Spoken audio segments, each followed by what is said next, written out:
അത് ചിലർക്ക് എന്റെ ഫോൾട്ട് കാരണമാണ്. പക്ഷെ ഇപ്പൊ എന്നെ പറയുന്നത് എനിക്ക് കുഴപ്പമില്ല. പക്ഷെ എന്റെ വീട്ടുകാരത് പറയുമ്പോഴേക്കും ഒബ്വിയസ്ലി ഓക്കെ. അപ്പൊ ആദ്യമായിട്ട് എല്ലാവർക്കും നമസ്കാരം. എല്ലാവരും ഫുഡ് കഴിച്ചോ? എല്ലാരും കഴിച്ചോ? ആരെങ്കിലും കഴിക്കാതെ ഉണ്ടോ? കഴിക്കണം. നീലക്കുയില് ഈ ബ്രോ ഇല്ലേ, ഞാൻ ബിഗ് ബോസിൽ നിന്ന് ഇറങ്ങിയ സമയത്ത് രണ്ടാമത് കയറുമ്പോ എന്റെ കൂടെ ഫ്ലൈറ്റിൽ ടിക്കറ്റ് എടുത്ത് എന്റെ അടുത്തിരുന്ന ആളാ അല്ലേ? സത്യമായിട്ടും ഓക്കെ. അപ്പൊ എല്ലാരും ഒരുപാട് നാളിന് ശേഷം കാണുന്ന ഒരുപാട് സന്തോഷം.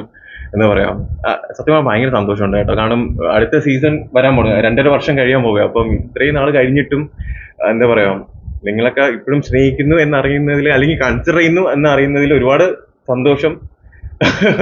Thank you so much. പിന്നെ എന്താ പറയാ, ഖാദർ ബ്രോന്റെ ഈ ഒരു കല്യാണത്തിന് എന്നെ ഇൻവൈറ്റ് ചെയ്തതിലും ഖാദർ ബ്രോനും പിന്നെ എൻ്റെ വൈഫിനും എൻ്റെ എല്ലാവിധ വിഷസും.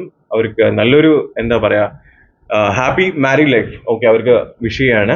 അതിന്റെ കൂട്ടത്തില് എന്താ പറയാ, ഞാൻ ആദ്യമായിട്ട് ഖാദർ ബ്രോവിനെ മീറ്റ് ചെയ്യുന്നത് കാണുന്നത് എന്നെ പറ്റി ഒരു വീഡിയോ ചെയ്യുമ്പോഴാണ്. അത് എൻ്റെ എൻഗേജ്മെന്റ് ആയിരുന്നു ഫെബ്രുവരി 16. അതൊക്കെ കഴിഞ്ഞതിന് ശേഷം കുറച്ച് ഡീഗ്രേഡിംഗ് ഒക്കെ വരുന്ന സമയത്താണ് ഖാദർ ബ്രോവിന്റെ ഒരു വീഡിയോ ഞാൻ ആദ്യമായിട്ട് കാണുന്നത്. അപ്പൊ അതിനുശേഷം സത്യം പറഞ്ഞാൽ നമ്മൾ പിന്നെ ഗ്രാജുവലി സംസാരിച്ച് ഫ്രണ്ട്സായി.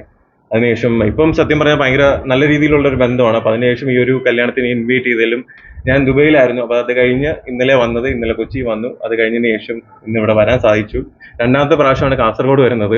അപ്പൊ ഇവര് എനിക്ക് ഫുഡൊക്കെ കൊണ്ടുവന്ന് തന്നിട്ട് സത്യം പറഞ്ഞാൽ ഞാൻ അങ്ങനത്തെ ഫുഡ് ടേസ്റ്റ് ചെയ്തിട്ടില്ല. അപ്പം എസ്പെഷ്യലി അടിപൊളി ഫുഡായിരുന്നു. ഞാൻ കുറച്ച് ഡയറ്റ് ഒക്കെ ട്രൈ ചെയ്യുന്നുണ്ട്. പക്ഷെ എന്താ പറയാ, നടക്കുമെന്ന് എനിക്ക് അറിഞ്ഞൂടാ. എന്താ മാക്കേ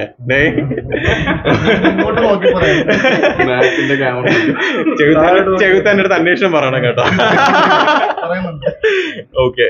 അപ്പം എന്തായാലും ഒരുപാട് കാസർഗോഡ് ഞാൻ പറഞ്ഞില്ലേ, ഓരോ നാട്ടിൽ പോകുമ്പോഴും ഓരോരുത്തരെ കാണുമ്പോഴും എന്താ പറയാ, സത്യം പറഞ്ഞാൽ അവരുടെയൊക്കെ സ്നേഹവും അല്ലെങ്കിൽ സപ്പോർട്ടും കാര്യങ്ങളൊക്കെ കാണുമ്പോൾ ഇപ്പോഴും സന്തോഷമുണ്ട്. കാരണം ഇപ്പോഴും എൻ്റെ കൂടെ ഒരു ഫോട്ടോ എടുക്കാൻ വേണ്ടി അറ്റ്ലീസ്റ്റ് ഒരാളെങ്കിലും വരുന്നല്ലോ എന്ന് ആലോചിക്കുമ്പോൾ അത് ഭയങ്കര സന്തോഷമുണ്ട്. പിന്നെ ഞാനിപ്പം അധികം കോൺട്രവേഴ്സിയോ കാര്യങ്ങളിലോ ഒന്നിലും ഇടപെടാതെ എൻ്റെ കാര്യം നോക്കി പൊയ്ക്കൊണ്ടിരിക്കുകയാണ് മാക്സിമം അല്ലേ.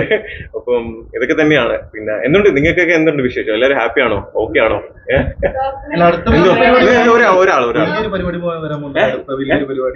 വലിയ ജൂൺ 26 എൻ്റെ കല്യാണമാണ്. നിങ്ങളെല്ലാരെയും ഞാൻ ഒഫീഷ്യലി ഇൻവൈറ്റ് ചെയ്യുന്നുണ്ട്. ഓക്കെ.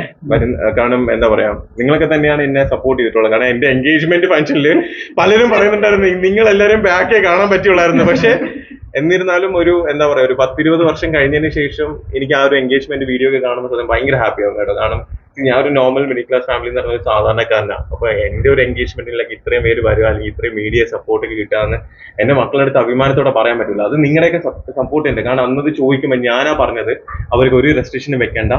കാരണം പെണ്ണിന്റെ വീട്ടുകാർ നടത്തുമ്പോൾ അവർക്ക് പറഞ്ഞിരുന്നു. കാരണം നിങ്ങൾ വരുമ്പോൾ ചിലപ്പോൾ എന്ത് ചെയ്തില്ല, എല്ലാവർക്കും അവിടെ ഇരിക്കുന്നവർ കാണാൻ പറ്റത്തില്ല, പലരും പല ദൂരത്തു നിന്ന് വരുന്നതെന്ന് പറഞ്ഞിരുന്നു. പക്ഷെ ഞാനാ പറഞ്ഞത് അവരെ കയറ്റിവിടണം. കാരണം അവരാണ് എന്നെ സപ്പോർട്ട് ചെയ്തെന്നുള്ള കാര്യം ഞാൻ പറഞ്ഞിട്ടുണ്ടായിരുന്നു. അപ്പം പിന്നെ വേറൊരു കാര്യം, ഞാൻ ഇടയ്ക്ക് വെച്ചിട്ട് മറ്റേ കോപ്പിറൈറ്റിന്റെ കാര്യം പറഞ്ഞിട്ടുണ്ടായിരുന്നു. അത് കുറെ പേര് വീഡിയോസ് അവരെ തന്നെ റിമൂവ് ചെയ്തിട്ടുണ്ട്. അതിന് ഒരുപാട് നന്ദി. ഞാൻ ഒരാൾക്കും ഞാൻ കോപ്പിറൈറ്റ് കൊടുത്തിട്ടില്ല. കാരണം അവരായിട്ട് തോന്നിയിട്ട് അവർക്ക് ഇപ്പോഴും കുറച്ച് വീഡിയോസ് ഉണ്ട്. പക്ഷെ എന്നിരുന്നാലും അവരായിട്ട് കുറച്ച് വീഡിയോസ് ഡിലീറ്റ് ചെയ്ത് കളഞ്ഞു. അപ്പം അതിലും ഒരുപാട് സന്തോഷം. പിന്നെ എന്താ പറയാ, എനിക്ക് ഒറ്റ റിക്വസ്റ്റേ ഉള്ളൂ. കാരണം മീഡിയ എന്ന് പറയുന്നത് നിങ്ങൾ എനിക്കറിയാം നിങ്ങൾ എല്ലാവരും കണ്ടന്റിന് വേണ്ടിയാണ് ചെയ്യുന്നത് എന്നുള്ളത് എനിക്കറിയാം. പിന്നെ തംബ്നെയിൽ ഇപ്പൊ പലരും ശ്രദ്ധിക്കുന്നുണ്ട്. ഞാൻ റീസെന്റ് കുറച്ച് മീഡിയാസിന്റെ തംബ്നെയിൽ നോക്കിയപ്പം ഓക്കെ അവർക്ക് നല്ല രീതിയിൽ തംബ്നെയിൽ ഇടുന്നു. പക്ഷെ റീച്ച് കിട്ടണമെന്നുണ്ടെങ്കിൽ ചിലർക്ക് തംബ്നെയിൽസ് അങ്ങനെ കൊടുക്കാറുണ്ട്. പക്ഷെ അത് നമുക്കൊന്നും ചെയ്യാൻ പറ്റത്തില്ല. പക്ഷെ അപ്പം എന്തായാലും എന്താ പറയാ, ഒരുപാട് നല്ല കാര്യങ്ങൾ നടക്കട്ടെ. അപ്പം എല്ലാവരും ഹാപ്പി ആയിട്ടിരിക്കുക. പിന്നെ ഇപ്പോഴും എന്നെ സപ്പോർട്ട് ചെയ്യുന്ന എന്നെ ഇഷ്ടപ്പെടുന്ന കുറച്ച് പേരുണ്ടെന്ന് എനിക്കറിയാം. നിങ്ങളുടെയൊക്കെ സ്നേഹം, പ്രാർത്ഥന, അനുഗ്രഹം എപ്പോഴും ഉണ്ടാവണമെന്ന് ഞാൻ ആഗ്രഹിക്കുന്നു. ചെറിയ ചെറിയ ആഗ്രഹങ്ങളൊക്കെ ഉണ്ട്. അതൊക്കെ സാധിക്കാൻ വേണ്ടി നിങ്ങളുടെയൊക്കെ അനുഗ്രഹം വേണമെന്ന് വിശ്വസിക്കുന്നു. അപ്പം ഒരുപാട് നാളുടെ ശേഷം കണ്ടല്ലേ. അപ്പം വേറെ എന്തെങ്കിലും ചോദ്യം ഉണ്ടോ? ആക്ച്വലി ഗോൾഡ് മിസ് കിട്ടിയായിരുന്നു. അപ്പം സാധാരണ ഈ ആൾക്കാർക്ക് ഗോൾഡ് മിസ് കൊടുക്കുമ്പോൾ അത് അവർ യൂട്ടിലൈസ് ചെയ്യാറില്ല. അപ്പൊ നമുക്ക് ഒരുപാട് ഓപ്പർച്യൂണിറ്റി ഉള്ള ഒരു സ്ഥലമാണ് UAE അല്ലെങ്കിൽ ദുബൈ ബേസ്ഡ് ആയിട്ടുള്ള സ്ഥലങ്ങൾ എന്ന് പറയുന്നത്. അപ്പം ഞാൻ അത് എക്സ്പ്ലോർ ചെയ്യുന്നുണ്ട്.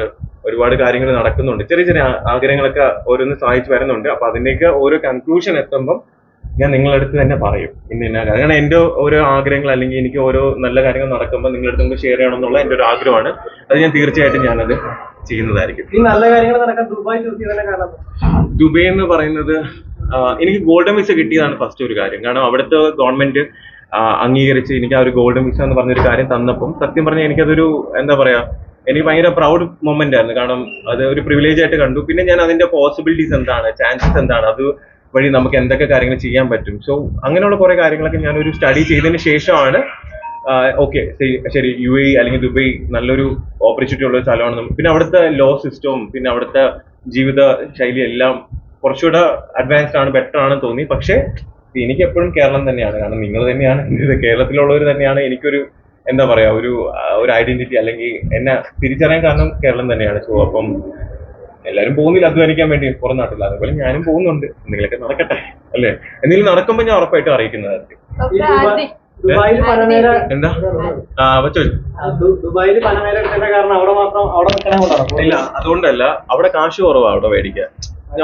ഞാൻ പറയട്ടെ, ഇപ്പൊ എന്താ സംഭവം എന്ന് വെച്ചാൽ ഞാൻ ഒരു നോർമൽ മിഡിൽ ക്ലാസ് ഫാമിലി എന്ന് പറയുന്ന ഒരാളാണ്. അപ്പൊ ഒരുപാട് കാശൊന്നും എന്റെ കയ്യിൽ ആരും തന്നിട്ടില്ല. ഞാൻ തന്നെ സ്വന്തമായിട്ട് അധ്വാനിച്ച് ഓരോരോ കാര്യങ്ങൾ ചെയ്യുന്നത്.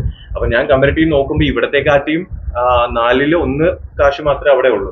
ഞാൻ വിചാരിച്ചു ഓക്കെ അവിടെ ഒന്ന് എടുക്കാം. പിന്നെ ആഗ്രഹമുണ്ട് ഇവിടെ ഒരെണ്ണം എടുക്കണമെന്നുള്ളത്. അതും എപ്പോഴെങ്കിലും സാധിക്കാൻ പറ്റട്ടെ എന്ന് ആഗ്രഹിക്കുന്നു. നടക്കട്ടെ. നിങ്ങളുടെയൊക്കെ പുതിയ റോബിനെ കാണാം.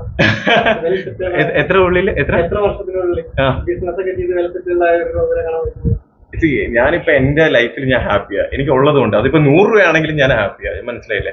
ഇനിയിപ്പം ഞാൻ പറഞ്ഞില്ലേ, എനിക്കിപ്പോ ഒരുപാട് അങ്ങ് കോടീശ്വരൻ ആവണമെന്നോ ഒരുപാട് കാര്യങ്ങൾ ചെയ്യണമെന്നൊന്നും ഇല്ല. പക്ഷെ ഞാൻ പറഞ്ഞില്ലേ, എന്നാലും ചെറിയ ചെറിയ ആഗ്രഹങ്ങളൊക്കെ ഉണ്ട്. പിന്നെ ഒരുപാട് പേരെ ഹെൽപ്പ് ചെയ്യണമെന്നുണ്ട്. എന്നെ കൊണ്ട് എന്തെങ്കിലും ബിസിനസ്സോ കാര്യങ്ങളൊക്കെ ശരിയാവണമെന്നുണ്ടെങ്കിൽ ഒരുപാട് പേർക്ക് എന്നെ കൊണ്ട് പറ്റുന്ന അത്രയും പേർക്ക് ജോലി കൊടുക്കണമെന്നുണ്ട്.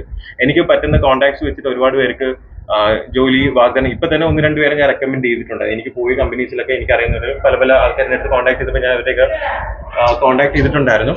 അപ്പം നോക്കട്ടെ, പറ്റുന്ന രീതിയിലല്ലേ ചെയ്യാൻ പറ്റും. നോക്കട്ടെ. കല്യാണം കഴിഞ്ഞ പൊടിയായിട്ട് ദുബായ് സെറ്റിലാവും ഉറപ്പായിട്ടും. കാരണം കല്യാണം കഴിഞ്ഞ പൊടിക്കും ഗോൾഡൻ വിസ കിട്ടും. അപ്പം പൊടിയായിട്ടും ഫ്യൂച്ചറായിട്ട് അവിടെ ഒരു പുള്ളിക്കാരി ഒരു നല്ലൊരു ഫാഷൻ ഡിസൈനർ. അപ്പൊ പുള്ളിക്കാരി ഇപ്പം ഇന്ന് വരാൻ സാധിച്ചില്ല. നാളെ വയനാട് ഒരു ഫാഷൻ ഡിസൈനിങ്ങിന്റെ ഒരു ഷോ ഉണ്ട്. അപ്പൊ അതിനുവേണ്ടി പോയിരിക്കുക. അപ്പം പുള്ളിക്കാരിയായിട്ട് അവിടെ അസോസിയേറ്റ് ചെയ്ത് ഒരു ഇന്റർനാഷണൽ ബ്രാൻഡിങ്ങിന്റെ എന്തെങ്കിലും കാര്യം ചെയ്യണമെന്ന് ആഗ്രഹമുണ്ട്. എല്ലാം നടക്കട്ടെ അല്ലേ. വിവാഹം അതെങ്ങനെ അറിയാം? എനിക്ക് എന്റെ ആഗ്രഹമായിരുന്നു ഗുരുവായൂർ. അതെ, അപ്പൊ എന്തായാലും ഗുരുവായൂർ വെച്ചിട്ടായിരിക്കും. അതിനാണ് ട്രൈ ചെയ്യുന്നത്. അപ്പം മാക്സിമം ഗുരുവായൂരായിരിക്കും. അല്ലെങ്കിൽ ഞാൻ അറിയിക്കാം, എവിടെയെന്ന് വെച്ചാൽ അറിയിക്കാം. ഉറപ്പായിട്ടും അറിയിക്കാന്ന് അറിയാമല്ലോ. പിന്നെ എന്തിനാണ്? പിന്നെ ഭയങ്കര ഹാപ്പി ആട്ടോ. കാരണം ഭയങ്കര പോസിറ്റീവ് ആയിട്ടുള്ള ഒരു എന്താ പറയാ, നിങ്ങളെല്ലാരും കുറെ നാളിന് ശേഷം കാണുന്നത്. സത്യം പറഞ്ഞാൽ യൂഷ്വലി ചിലർ എന്ത് ചെയ്യാറുണ്ട്, ഞാൻ ഓപ്പൺ ആയിട്ട് പറയാം, ചിലർ നമ്മളെ കുത്തി പ്രൊവോക്ക് ചെയ്യാറുണ്ട്. പക്ഷെ നിങ്ങൾ ആരും അത് ചെയ്യുന്നില്ല. ഞാൻ നോക്കിയിരുന്നു ആരെങ്കിലും ചെയ്യുമെന്ന്, പക്ഷെ ആരും ചെയ്യുന്നില്ല. Thank you so much. എന്താ പറയാ, എന്നെ ഇഷ്ടമാണോ? സത്യം പറയാം. അയ്യോ, ചേച്ചിയുടെ പേരെന്താ? അയ്യോ ഓക്കെ ഓക്കെ. ഞാൻ അയ്യോ അപ്പൊ ഇവിടെ എങ്ങനെ സ്റ്റേ ഒക്കെ എങ്ങനെ? അപ്പൊ അനുപേ പുതിയ സിനിമ ഇപ്പൊ ഇല്ല. ഞാനൊന്ന് ഇത് ചെയ്യട്ടെ, അടുത്ത വർഷം ചെയ്യാം. മനസ്സിലായില്ലേ? സിനിമ ഞാൻ പറയാം, സിനിമ ആഗ്രഹമുണ്ട്. എന്നെ പോലെ ഒരു സാധാരണക്കാരൻ ഒരു സിനിമ എടുക്കാൻ പറഞ്ഞാൽ ഒരുപാട് ചലഞ്ചസ് ഫേസ് ചെയ്യേണ്ടി വരും. പക്ഷേ ഞാൻ പറഞ്ഞിട്ടുണ്ടെങ്കിൽ ഉറപ്പായിട്ടും അതിനു വേണ്ടി അധ്വാനിച്ച് ചെയ്യാൻ വേണ്ടി എഫേർട്ട് ഇടുന്നതായിരിക്കും. ഞാൻ അത് ചെയ്യുകയും ചെയ്യും. അപ്പം എന്താ പറയാ, ഇച്ചിരി സമയം വേണം. ഇപ്പൊ പലരും പറയുന്നുണ്ട് ഞാനിപ്പോ സിനിമ ചെയ്യത്തില്ല, അവനെ കൊണ്ട് പറ്റില്ല. അതാണ് എന്റെ പ്രൊമോഷൻ. അപ്പം ഒരു സിനിമ ചെയ്യുമ്പോൾ എന്താണ് ഇവൻ ചെയ്ത എന്ന് കാണാൻ വേണ്ടി ആൾക്കാർ എന്ത് ചെയ്യും? സത്യമല്ലേ? ഒരു സിനിമയില് വേറൊരു മേഖല കൂടി നോക്കിയിരിക്കുകയാണ്. ഒരു പാട്ടൊക്കെ പാടിയിട്ടുണ്ട്. അതെ, പുള്ളിക്കാരി ആക്ച്വലി അത്യാവശ്യം പാടുന്ന. അപ്പം അങ്ങനെ ഒരു കാര്യം വന്നപ്പോൾ ഞാൻ തന്നെ പറഞ്ഞു അത് എന്തായാലും പാടണം, ട്രൈ ചെയ്ത് നോക്കണമെന്ന് പറഞ്ഞു. അപ്പം അന്ന് പുള്ളിക്കാരിയുടെ റെക്കോർഡിങ്ങിന്റെ ഭാഗമായിട്ടും എനിക്ക് പോകാൻ സാധിച്ചു. നന്നായി പാടി. പുള്ളിക്കാരിക്ക് ഞാൻ പറയില്ല, നല്ല ഫ്യൂച്ചറുള്ള എന്താ പറയാ, ഒരുപാട് ടാലന്റഡ് ആയിട്ടുള്ള പുള്ളിക്കാരിയുടെ ടാലന്റിന്റെ പകുതി പോലും എനിക്കില്ല. അപ്പം അത്രയും ടാലന്റഡ് ആയിട്ടുള്ള ഒരാളാണ്. അപ്പൊ അത് മാക്സിമം എന്നെ കൊണ്ട് എന്റെ മാത്രം പുള്ളിക്കാരെ റീച്ച് ഉണ്ടാക്കാൻ പറ്റുമോ, അല്ലെങ്കിൽ റീച്ചിൽ ഹൈറ്റിൽ എത്താൻ പറ്റുമോ, അതെല്ലാം മാക്സിമം എന്നെ കൊണ്ട് പറ്റുന്നതെല്ലാം ഞാൻ ചെയ്ത് സപ്പോർട്ട് ചെയ്യും.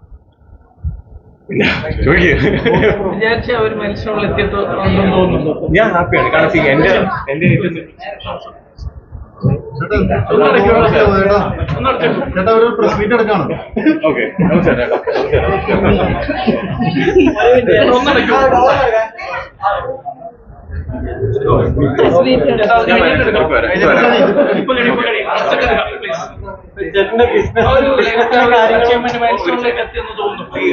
ഞാൻ പറഞ്ഞില്ലേ,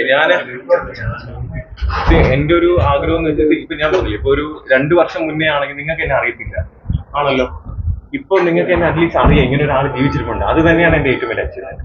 ഞാൻ ഈ ഒരു ഷോ അല്ലെങ്കിൽ ഇതുകൊണ്ട് ഉദ്ദേശിച്ചത് ഒരുപാട് ആൾക്കാരിലേക്ക് എത്തുക, ഒരുപാട് കാര്യങ്ങൾ ചെയ്യാൻ ശ്രമിക്കുക, ഇതൊക്കെ തന്നെയാണ് ചെയ്തത്. പിന്നെ ഞാൻ ഒരിക്കലും പെർഫെക്റ്റ് ആയിട്ടുള്ള ഒരാളാണെന്ന് ഒരിക്കലും പറഞ്ഞിട്ടില്ല. എന്റെ ഭാഗത്ത് ഫോൾട്ട് വന്നിട്ടുണ്ട്, അത് അക്സെപ്റ്റ് ചെയ്യാനുള്ള ചങ്കൂറ്റം എനിക്കുണ്ട്. മനസ്സിലായില്ല, എന്തെങ്കിലും ഉണ്ടെങ്കിൽ ഞാൻ അത് അക്സെപ്റ്റ് ചെയ്യും. പിന്നെ പോസിറ്റീവ് നെഗറ്റീവ് ഉള്ള സാധാരണക്കാരനാണ്. പിന്നെ എനിക്ക് ഒരിക്കലും നല്ലവണ്ണായി ഉണ്ണിയായിട്ട് നിൽക്കാൻ പറ്റത്തില്ല. ചിലപ്പോൾ ഞാൻ തെറ്റുകൾ ചെയ്ത് കഴിഞ്ഞാൽ അത് തിരുത്താനുള്ള മനസ്സ് കാണിക്കും.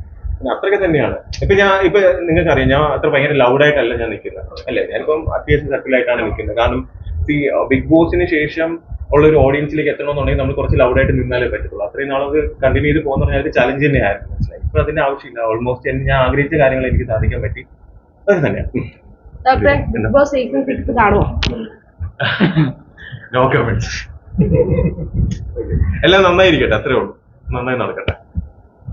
പിന്നെ പിന്നെ ഒരു വിഷമമുണ്ട്. ഇപ്പം ഞാൻ പറഞ്ഞോട്ടെ, മാക്ക് കണ്ടുകൊണ്ട് ഞാൻ പറയണേ, മാക്കിന്റെ ഫ്രണ്ടാണ് ചെകുത്താൻ. ആക്ച്വലി ചെകുത്താന്റെ വീഡിയോസ് ഞാൻ പണ്ട് കാണാറുണ്ട്, ബിഗ് ബോസ് പോണതിന് മുമ്പേ കാണാറുണ്ടായിരുന്നു. എനിക്ക് ഇഷ്ടമുള്ള ഒരു വ്യക്തി കൂടെ ആയിരുന്നു. പക്ഷെ അതിനുശേഷം ഇപ്പം ചെകുത്താൻ എന്നെ പറ്റി കുറച്ച് വീഡിയോസ് ഒക്കെ ചെയ്തായിരുന്നു. അത് ചിലതൊക്കെ എന്റെ ഫോൾട്ട് കാരണമാണ്. പക്ഷെ ഇപ്പൊ എന്നെ പറയുന്നത് എനിക്ക് കുഴപ്പമില്ല. പക്ഷെ എന്റെ വീട്ടുകാർ അത് പറയുമ്പോഴേക്കും ഒബ്വിയസ്ലി എനിക്ക് അതൊരു വിഷമം വരും. അത് പുള്ളിക്കാരനാണെങ്കിൽ പുള്ളിക്കാരൻ വിഷമം വരും. എന്നെ പറഞ്ഞു, ഇപ്പൊ ഞാൻ ചെയ്യുന്ന തെറ്റിന് എന്നെ പറയുന്നതിൽ എനിക്ക് ഒരു പ്രശ്നമില്ല, അല്ലേ? പക്ഷെ നമ്മൾ വീട്ടുകാരെ പറയുമ്പോൾ അതൊരു ഇതായിട്ട് തോന്നി. അപ്പൊ എനിക്ക് തെറ്റായിട്ട് തോന്നി. ചിലപ്പം പുള്ളിക്കാരനെ ചിലപ്പോൾ അക്സെപ്റ്റ് ചെയ്യോ ഇല്ലെന്ന് അറിയത്തില്ല. ഞാൻ എന്തെങ്കിലും ഇനി തെറ്റ് ചെയ്യുക അല്ലെങ്കിൽ എന്തെങ്കിലും ക്രിട്ടിസൈസ് ചെയ്യണം, അത് എന്നെ ചെയ്തോ. പക്ഷെ വീട്ടുകാരത് ചെയ്യുന്നത് ശരിയായിട്ടുള്ള ഒരു കാര്യമല്ല എന്ന് എനിക്ക് തോന്നി. അത് ചെറുത്ത് ഇത് കാണുന്നുണ്ടെങ്കിൽ ഒരിക്കലും അത് തെറ്റായിട്ട് വിചാരിക്കില്ല. എനിക്കിത് പറയണം തോന്നി. ചെറുത്താന്റെ ഫ്രണ്ട് ഇവിടെ ഉള്ളത് കൊണ്ട് ഞാൻ പറഞ്ഞത്. Okay, thank you.